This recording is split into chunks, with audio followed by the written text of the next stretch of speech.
So what can we do? We can redirect. Redirection as a consequence strategy. It's after the behavior occurred. We can redirect to another item or activity. In this way, we're basically distracting the person from the current thing and moving them on to something else. So, for example, the patient begins sitting at the table. I may physically redirect their hands to a toy or something away from the table.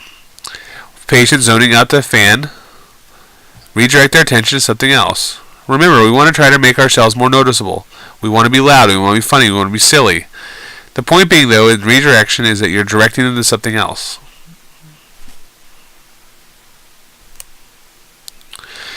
Likewise, if the patient begins to say the same thing over and over again, redirect to a different phrase or conversation. Or if they're engaging in that stereotypic behavior, right? Like the hand flapping, we may have to redirect that. Say the patient is hitting you, we can redirect it to a high five or a praise. The point being, though, in redirection is that we're taking whatever they're doing and putting their attention elsewhere.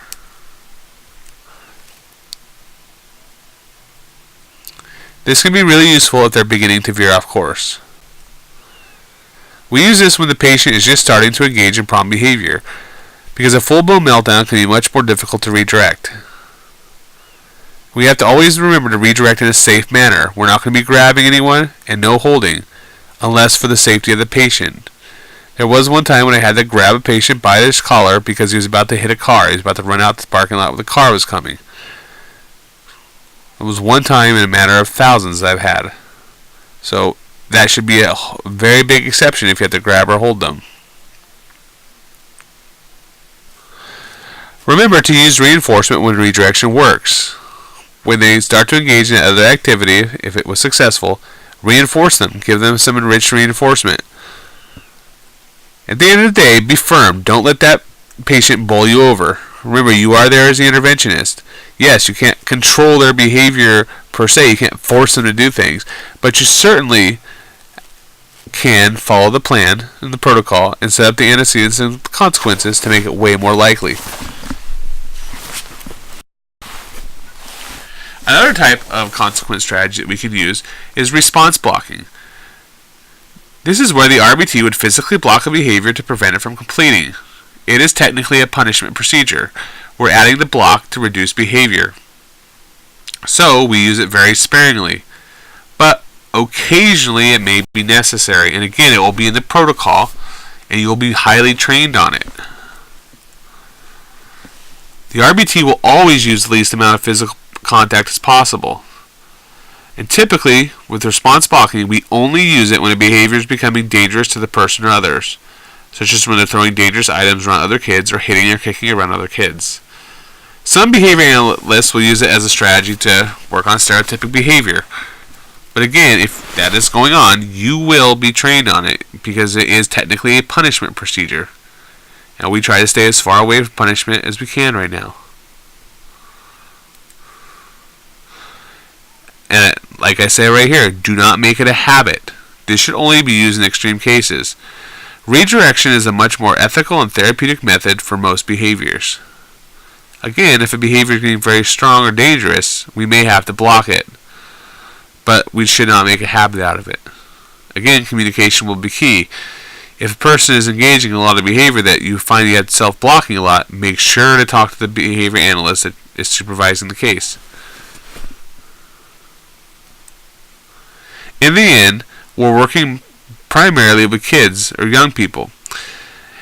Most of our patients are this anyways.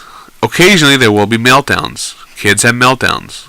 Do not take it personally. I want to reemphasize that. Do not take it personally. Remember, a lot of the patients that you're working with have a developmental disorder that impedes their social abilities. So don't take things personally when things may not go your way right away. Okay? They may seem like they don't like you. Okay, but that's because there's no learning history with you yet. They may say phrases that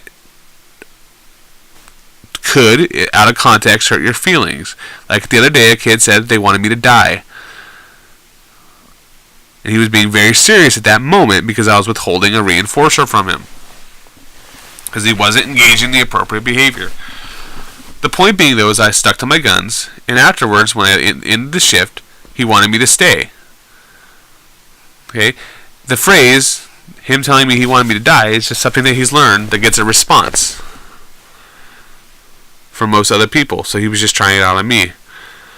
The funny thing is, because I didn't react to it, he doesn't use that phrase with me at all. But I see it him with his guardians, and he definitely uses that a lot. Why? Because it gets them to respond to him. So again, it has to do with that learning history you have with that patient. So, in that regard, remember to develop that learning history. Ignore the bad behaviors and reinforce the good behaviors. Build that rapport up. Make yourself the reinforcer. Make that person want to approach you. Set up yourself as a reinforcer. If problem behaviors do persist, discuss this with the analyst, and we're going to have to work on different approaches. This is not an overnight thing. This will take some time to develop. I cannot teach you possibly in any kind of presentation, no matter if I have 1,000 hours, it would not matter. This is all coming from experience. You need to have some experience with this. Okay, to know what cues are going on, to know the best time to redirect. So in the end, as an RBT, understand that you will see behavior issues and to know what to do there, to follow that prescribed protocol.